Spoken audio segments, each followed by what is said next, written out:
우리나라 그 사자성어 중에 일사일언이라는 말이 있어요. 일사일언. 이 말은 하나의 사물에는 하나의 말이 있다. 즉 어떤 한 사물을 표현하는데 정확한 말은 하나밖에 없다. 그런 뜻이죠. 그런 것 같아요. 모든 어떤 한 사물을 설명하는 데는 거기에 딱 맞는 말이 하나 있죠. 근데 이와 비슷한 사자성어 중에 백문일답이라는 말이 있어요. 이 말은 지금은 이제 하늘나라에 가신 한국 대학생 선교회 CCC의 김중곤 목사님이 그 메시지 중에 이 백문일답이라는 게 있어요. 이 백문일답은 100가지를 물어도 답은 하나라는 거예요. 100가지를 물어도 답이 하나다. 그래서 김중곤 목사님이 우리 거기에 모인 사람들에게 질문을 해요. 그러면 모든 질문의 답은 뭐라고요? 예수 그리스도라는 겁니다. 예수 그리스도. 그래서 우리 생애의 주인이 누구입니까? 그러면 예수 그리스도. 우리 삶의 이유가 무엇입니까? 그렇죠. 어떻게 하면 죄 사함을 받을 수 있을까요? 네, 좀 쉬었다가 천천히. 그렇죠. 여러분, 우리가 행복한 가정이 되는 비결은 어디 있을까요? 예수 그리스도예요. 우리가 바른 자녀 교육은 어떻게 할 수 있을까요? 네, 맞아요. 이게 백문일답, 어떤 질문이든지 그 질문에 대한 답이 될 수 있는 유일한 분, 그분이 예수 그리스도시죠. 예수 그리스도, 우리가 믿는 예수님. 오늘 본문에도 이 예수님의 모습이 나옵니다. 자, 22절부터 볼까요? 하루는 제자들과 함께 배에 오르사 그들에게 이르시되 호수 저편으로 건너가자 하시매 이에 떠나. 지금까지 예수님은 이제 소위 말하는 평지 설교, 마태복음 5장부터 나오는 그 말씀에서는 산상수훈 그랬는데, 같은 내용이 누가복음에서는 평지에서 행해졌다. 그래서 평지 설교 그렇게 말씀하시죠. 예수님의 제자들에게 어떻게 하나님으로 살아가야 될 것인가에 대한 가치를 알려주신 그 설교. 그리고 나서 예수님이 그날 저녁이 되니까 예수님이 바다 저쪽으로 건너가자 이렇게 말씀하십니다. 바다 저쪽은 어디일까요? 갈릴리 바다, 갈릴리 호수를 건너면 그 건너편은 이방 지역이에요. 유대인 지역이 아니에요. 거라사라고 하는 이방 지역이에요. 주님께서 그곳으로 가자 말씀하세요. 왜 그러셨을까요? 이방 땅에도 복음이 전파되어야 하니까. 그러니까 지금 예수님께서는 이방 선교를 위해서 제자들과 함께 배를 타고 지금 갈릴리 호수를 지나가시는 거예요. 자, 그런데 20절, 23절 상반절 보세요. 행선할 때에 예수께서 잠이 드셨더니. 그러니까 바다를 건너기 위해서 예수님과 제자들이 배를 탔는데, 그런데 예수님이 배를 타시자마자 주무셨다고요. 잠이 드셨다. 왜 잠이 드셨을까요? 물론 여러분 피곤하면 주무실 수 있겠죠. 그런데 단지 성경이 예수님이 정말 피곤하신 것을 나타내려고 예수님이 행선하시자마자 잠이 드셨다 이렇게 성경이 기록하고 있을까요? 한번 생각해 보세요. 이제 잠시 후면 엄청난 광풍이 몰아닥쳐요. 그러면 여러분, 예수님은 이 풍랑이 올 것을 아셨을까요? 아니면 모르고 계셨을까요? 알고 계셨어요. 풍랑이 올 걸 알고 계셨어요. 자, 풍랑이 오는데, 그런데 예수님은 어떤 면에서는 의도적으로 주무신 거예요. 여기에 예수님의 의도성이 있어 보입니다. 자, 반면에 제자들은 어땠을까요? 제자들은 꿈에 부풀지 않았을까요? 야, 드디어 우리 예수님이 이제는 유대를 넘어 이방 땅까지 진출하시는구나. 이방 땅까지 우리의 사역이 확장되는구나. 어쩌면 그들은 미래에 대한 소망을 가지고 이제 그곳에 도착하면 어떤 일이 있을까, 그러한 미래에 대한 어떤 소망의 꿈을 나누고 있었을 겁니다. 그런데 그때 드디어 광풍이 불어닥친 거야. 22절 하반절 보세요. 마침 광풍이 호수로 내리침에 배에 물이 가득하게 되어 위태한지라. 어느 순간 갑자기 예상하지 않았던 거센 바람, 광풍이 일어나더니 그 파도가 배 안으로 들이치면서 얼마 지나지 않으니까 배에 물이 가득하게 되었다. 여러분, 이 갈릴리 바다는요, 지리적으로 사방이 산으로 둘러싸여 있는 분지인 거예요. 우리가 바다라고 얘기하지만 사실은 강이죠. 호수인 거예요. 그 주위에 둘러싼 산 중에 가장 높은 산이 북쪽에 딱 위치하고 있는 헬몬산이에요. 이 헬몬산은 해발 2760m, 거의 백두산 되는 그러한 가장 높은 산이에요. 그래서 그 산의 정상에는 언제나 만년설이 있습니다. 이 눈들이 이제 녹게 되면, 날씨가 따뜻해지면서 녹게 되면 차가운 물들이 좁은 협곡을 타고 내려와서 갈릴리 바다로 유입되는 거예요. 그런데 여러분, 갈릴리 바다는 기후적으로 보면 아열대성 기후예요.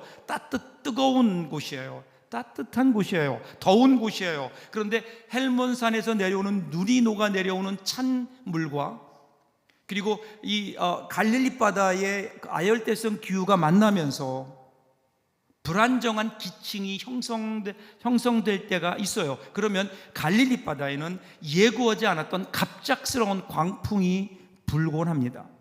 오늘 본문에 나오는 이 광풍이 바로 이런 경우이죠. 어느 날 갑자기 불어오는, 여러분, 저는 이 갈릴리 바다가 우리 인생과 같지 않을까 생각해요. 우리 인생에도 어느 날 갑자기 고난의 광풍이 불어옵니다. 여러분 생각해 보세요. 요나처럼 지금 길을 잘못 가서 그러는 게 아니에요. 지금 예수님과 제자들은 어디 가고 있다고요? 이방 땅으로 가고 있어요. 이유는 뭐죠? 선교하러 가는 거예요. 그리고 그 길은 예수님이 가자, 그래서 가는 길이고, 더군다나 예수님이 함께 하는 길이에요. 그런데 여기에도 풍랑이 찾아온다. 여러분, 예수님은요, 우리가 믿는 신앙 때문에, 우리가 가지고 있는 어떤 믿음 때문에 풍랑이 면제된다, 이렇게 가르치신 적이 없어요. 고난이 없는 것이 행복이 아니에요.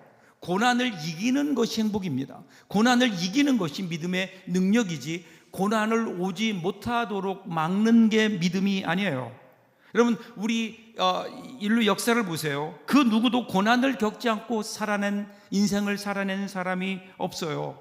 그렇기 때문에 우리가 분명히 기억해야 되는 것은, 고난 없는 인생을 꿈꾸는 것, 그 믿음의 삶이 아니에요. 고난을 이기도록, 고난을 이겨내도록 기도하고 고난을 대비하는 삶을 사는 사람들이 그리스도인이죠. 우리가 사실은요, 많은 사람들이 고난 없는 인생을 꿈꾸다가 스스로 시험에 빠져버리는 어리석음에 빠지게 되는 경우가 많이 있죠. 고난은 누구에게나 언제든지 올 수 있습니다. 문제는 그 고난을 어떻게 대처하고 어떻게 이겨나가느냐 하는 데 있죠. 이어지는 24절 상반절 보세요. 이야기가 어떻게 전개되죠? 제자들이 나와 깨워 이르되 주여 주여 우리가 죽겠나이다 한데, 처음 풍랑이 일 때는 아마도 제자들이, 야, 풍랑이 오니까 이 풍랑으로 또 배를 보호하기 위해서 여러 가지 일들을 했을 거예요. 해결하기 위해서 최선을 다했을 겁니다. 여러분, 특별히 그 가운데 베드로는요, 이 바다를 누구보다 잘 알고 있는 바닷사람이잖아요. 전에도 수많은 풍랑을 겪었고 그리고 살아남았어요. 그런데 이번 풍랑은 다릅니다. 도저히 자신들의 힘으로는 어찌할 수 없는 엄청난 풍랑이 닥쳐온 거예요. 그 순간 제자들이 예수님이 생각납니다. 예수님이 어디 계시지? 라고 보니까 주무시고 계세요. 그러니 여러분, 얼마나 기가 막히겠어요. 자기들은 지금 죽음을 눈앞에 두고 죽느냐 사느냐 고군분투하고 있는데 예수님은 편안하게 잠을 주무시고 계세요. 그러니까 화가 났을 거예요. 그래서 막 예수님을 깨웠을 겁니다. 그죠? 우리가 죽겠는데 지금 주님 잠이 오십니까? 뭐 이런 거죠.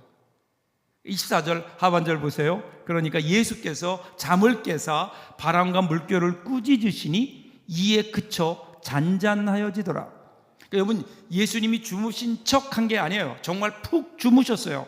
단잠을 주무신 거예요. 파도가 들이치는 그 위기의 순간에도 단잠을 주무셨던 주님, 지금 제자들은 죽겠다고 난리인데 예수님은 아무 일도 없다는 듯이 잠을 주무셨어요.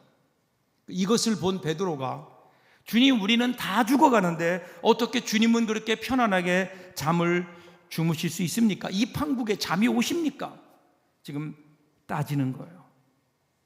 자, 제자들의 독촉으로 깨어나신 예수님이 일어나시자마자 거센 바람을 꾸짖으십니다. 여기에서 꾸짖다라고 하는 이 동사, 에피타마오라고 하는 이 동사는요, 복음서를 보면 예수님께서 귀신들을, 사탄들을 쫓을 때, 꾸짖을 때 쓰셨던 아주 독특한 단어예요. 그러니까 지금 예수님은 바람을 꾸짖으시는데 마치 귀신을 쫓아내는 것처럼, 귀신을 꾸짖는 것처럼 거센 바람을 꾸짖으셨다. 그러니까 어떻게 했어요? 바다가 정말 거짓말처럼 잠잠해졌다. 성경은 그렇게 기록해요. 여러분, 예수님의 말씀에는 권능이 있잖아요. 이 세상을 창조하실 때의 그 말씀, 그 창조의 에너지로 가득 찬 말씀, 다바르, 이 말씀이 울려 퍼지는 곳에는 언제나 그 말씀대로 되어지는 역사가 일어나는 거예요. 그렇죠? 우리 인생의 고난의 광풍이 몰아칠 때, 우리가 예기치 않았던, 그리고 우리가 어찌할 수 없는 우리 인생의 문제가 우리에게 들이닥칠 그때 우리는 어떻게 될까요? 이 주님을 기억하며 기도해야 되지 않아요? 주님, 오늘 내 인생에도 오셔서 말씀해 주옵소서. 내 인생에 부는 이 광풍을 향해서 지금 이리저리 요동치고 있는, 정말 죽을 것 같은 환경 속에 있는 내 인생을 향하여 잔잔하라, 꾸짖어 주셔서 잔잔하게 하옵소서. 우리가 주님 앞에 그렇게 기도해야 되지 않을까요? 주님 오셔서 주님 말씀해 주시면 그러면 잔잔해질 줄 믿습니다. 그때 우리 주님 오셔서 우리 가운데 잔잔하라 말씀해 주시고 우리의 삶의 광풍이 그치게 되는 놀라운 은혜를 날마다 경험하며 살 수 있다면 얼마나 좋을까. 자, 그리고 나서 마지막 25절이에요 25절 상반절 보세요. 제자들에게 이르시되 너희 믿음이 어디 있느냐 하시니. 자, 예수님이 일어나셔서 제자들을 바라보시며 하신 일성이 뭐냐면요, 너희 믿음이 어디 있느냐라는 거예요. 자, 너희가 믿음이 있다고 하는데 너희 믿음이 어디 있느냐, 그 믿음을 나에게 보여라 그러는 거예요. 믿음을 보여라. 여러분, 믿음이 뭘까요? 여러분들에게 야, 네가 믿음이 있다고 하는데 너의 믿음을 나에게 보여봐라. 그러면 여러분 뭘 보여주실래요? 여러분의 믿음을 보이려는데 우리는 그 믿음을 어떻게 보일 수 있을까요? 많은 그리스도인들이 믿음을 오해하고 있어요. 믿음을 자신의 의지를 동원해서 적극적으로, 능동적으로 열심히 하나님을 믿으려고 노력하는 것, 이것을 믿음이라고 생각해요. 그래서 우리는 믿음을 보여라 그러면 자꾸만 우리의 열심을 보여요. 열심을 보여요. 근데 믿음이 정말 그런 걸까요? 왜냐면 우리 인간 관계에서도 서로를 믿는다고 했을 때 나의 의지를 동원해서 그 사람을 믿으려고 막 노력해요? 이게 믿는 걸까요? 나는 당신을 믿으려고 노력 중입니다. 그러면 이게 믿는 건가요? 그 사람을? 안 믿는 거예요. 여러분, 어린아이가 부모를 믿는다고 할 때 의지를 동원해서 열심히 노력하나요? 부모님이니까 믿어줘야지, 이렇게 우리가 그렇게 의지를 동원해서 믿나요? 아니에요. 그냥 엄마 아빠니까 믿는 거예요. 마음 턱 놓고 엄마 아빠 앞에서는요, 마음 턱 놓고 놀고 먹고 자는 거예요. 믿음이 뭘까요? 믿음은 완전히 맡겨 놓는 거 아니에요? 그러니까 믿음이라고 하는 것은요, 관계인 거예요. 가장 기본적인 관계. 내가 무엇을 하느냐가 아니라 내 안에 있는 그 사람과의 관계, 이것이 여러분 믿음의 출발 아니에요? 자, 지금 광풍이 호수를 덮쳤어요. 배에 물이 넘쳐났어요. 정말 위험한 풍전등화와 같은 상황이 되었어요. 이런 동일한 상황을 아이들이 부모와 같이 겪는다고 한번 생각해 보세요. 그럼 아이들은 어떻게 할까요? 거기서 부모가 하는 대로 그대로 따라해요. 부모가 하는 대로 그대로 따라해요. 왜냐하면 아이들은 부모에 대한 절대적인 믿음이 있거든요. 아이들은 아무리 배가 흔들려도 금방 죽을 것 같아도 부모가 누워서 자고 있으면 자기들도 그 부모님의 품에 안겨서 안심하고 자는 게 아이들이에요. 여러분, 이것이 오늘 성경에서 얘기하는 믿음이 아닐까요? 오늘 제자들이 정말 예수님을 믿었다면 여러분 어떻게 해야 될까요? 우리가 볼 때는 금방 죽을 것 같은데 여러 가지 위험이 닥쳤는데 예수님 보시니까 세상 편하게 주무시고 계세요. 그러면 그들이 정말 예수님을 믿는다면 제자들은 어떻게 해야 됐을까요? 답은 뭐예요? 그냥 그 옆에 누워서 같이 자야 돼요. 어린아이처럼. 근데 지금 베드로는 어떻게 우리는 다 죽어가는데 주님은 편안하게 잠을 주무시고 계십니까? 그렇게 예수님을 향하여 원망하잖아요. 근데 나중에 보면요, 사도행전에 나타난 베드로의 모습을 보면 이 예수님의 모습을 보게 돼요. 사도행전 12장을 보면 헤롯 왕이 예수 믿는 사람들을 대대적으로 핍박해요. 그래서 가장 그 수장이었던 지도자였던 그 야고보를 죽이고 그 다음에 베드로를 체포해요. 그리고 날이 밝으면 법정에 세워서 죽이려고 작정했죠. 근데 그날 밤에 하나님께서 천사를 보내셔서 그를 구하시잖아요. 근데 그 장면이, 천사가 찾아간 장면이 참 기가 막힙니다. 사도행전 12장 6절을 보세요. 헤롯이 잡아내려고 하는 그 전날 밤에 베드로가 두 군인 틈에서 두 쇠사슬에 누워 자는데 파수꾼들이 문 밖에서 옥을 지키더니. 여러분 보세요. 지금 내일이면 베드로가 죽을지 몰라요. 그러면 여러분 내일 내가 죽는다? 그러면 그날 밤 잠이 오겠어요? 그것도 지금 상황이 어떤 상황이에요? 쇠사슬에 묶여서 베드로를 감시하는 군인들 사이에서 잠이 와요? 그런데 베드로는 어때요? 자는 거예요. 내일 죽을지도 모르는 상황 속에서 베드로는 단잠을 자요. 이것이 여러분 믿음 아닐까요? 아마도 베드로는 그날 밤에 그 감옥 안에서 오늘 본문의 경험을 생각했을 거예요. 배 위에서 너희 믿음이 어디에 있느냐 하셨던 주님의 말씀이 생각났을 겁니다. 그 베드로가 지금 그 믿음을 보여주는 거예요. 죽음 앞에서도 단잠을 잘 수 있는 것, 하나님께 다 맡기는 것, 여러분 이것이 믿음이 아닐까요? 우리가 살다 보면 위급한 상황이 우리에게 닥칠 때가 있어요. 금방 죽을 것 같을 때가 있어요. 그래서 너무 답답한데 더 답답한 것은 하나님이 전혀 이 일에 대해서 반응하지 않으실 때, 마치 하나님이 주무시고 계신 것처럼 우리의 기도에 전혀 응답하지 않을 때, 그때도 안심하고 마음 놓고 잘 수 있는 것이 믿음 아닐까요? 하나님이 가만히 계시면 우리도 가만히 있으면 되는 거예요. 여러분 하나님이 가만히 계신다면, 하나님이 우리 가운데 응답하지 않으시고 하나님이 가만히 계신다면, 그러면 거기에도 뭔가 하나님의 뜻이 있지 않을까? 여러분 믿음이라고 하는 것은요, 환경이 달라질 것이다, 환경이 내가 원하는 대로 변화될 것이다 라고 하는 것에 대한 믿음이 아니에요. 예수 그리스도에 대한 믿음이라고요. 그분이 나를 사랑하신다고 하는 것에 대한 믿음이라고요. 그래서 여러분 믿음이라고 하는 것은요, 예수님을 아는 것으로부터 출발해요.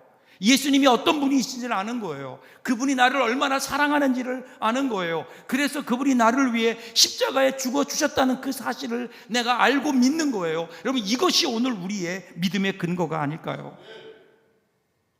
그래서 오늘 말씀의 결론이 그거예요. 25절 하반절 보세요. 그들이 두려워하고 놀랍게 여겨 서로 말하되 그가 누구이기에 바람과 물을 명함에 순종하는가 하더라. 심히 두려워해요. 그래서 뭐라고 해요? 저분이 누구신가? 누구기에 바람과 파도도 순종하는가? 이 질문을 하는 거예요. 이 질문이 너무너무 중요해요. 우리 신앙에서 가장 중요한 질문이 뭔지 아세요? 예수 그는 누구인가? 이거예요. 그런데 우리는 주로 신앙생활하면서 어떤 질문하는지 아세요? 예수님은 나에게 뭘 해줄 수 있는가? 이거예요. 내가 예수 믿으면 나에게 어떤 유익이 있겠는가? 내가 어떤 복을 받겠는가? 이것이 우리가 주로 하는 질문 아닐까요? 그런데 여러분 정말 믿음의 사람이 되려고 하면, 성숙한 믿음의 사람이 되려면 무엇이라는 질문이 아니라 누구라는 질문으로 바뀌어야 돼요. 예수 그는 누구인가? 만일에 여러분 우리가 오늘 이 말씀을 읽으면서 어떤 문제가 생겨도 예수님이 일어나셔서 말씀 한마디 하면 모든 게 다 해결될 수 있겠구나 라고 여러분들이 결론 내린다면 여러분 성경을 헛읽은 거예요.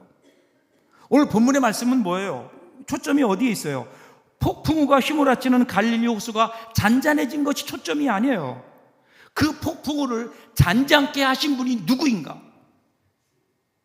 그 누구인가를 아는 게 오늘 성경이 우리에게 이 사건을 기록해 주는 목적이 아닐까요? 자, 보세요. 지금 예수님을 본 제자들은 두려워하고 놀랍게 여깁니다. 여기 놀랍게 여겼다라는 말이요, 라는 말이에요. 영어로 우리말에도 그러죠. 이 말하고 발음이 비슷해요. 놀라운 거, 놀라운 경이로움. 지금까지 제자들은 예수님을 어떻게 봤을까요? 훌륭한 사람으로 보지 않았을까요? 좋은 선생님으로 보지 않았을까요? 무언가 자기 인생에 무언가 새로운 일을 일으킬 수 있는 어떤 아주 자기에게는 너무나 중요한 인생의 은인이라고 생각하지 않았을까요? 그렇게 생각하며 예수님을 따랐는데 그 순간 그들은 예수님을 보면서 하나님을 발견하는 거예요. 그동안 그 순간 그들의 인생은 달라집니다. 풍랑이 일었는데 그 풍랑을 잔잔하게 하신 그분, 혹시 저분이 그 물을 만들어내신 창조주 하나님은 아니실까? 창조주 하나님, 만물을 다스리시는 하나님, 예수님을 통해서 이 하나님, 예수님이 하나님이심을 알게 되는 거예요. 그러니까 그 주님이 우리와 함께 하신다면 그러면 풍랑이 뭐가 문제이겠는가라는 거예요. 그러니까 예수님이 주무셨던 그 모습이 그들에게는 더 각인되지 않았을까요? 이것이 우리 믿음의 근거 아니에요? 여러분, 기독교 신앙은요, 예수님의 가르침을 보존하고 기억하는 게 아니에요. 예수님과의 인격적인 만남에서 시작되는 거예요.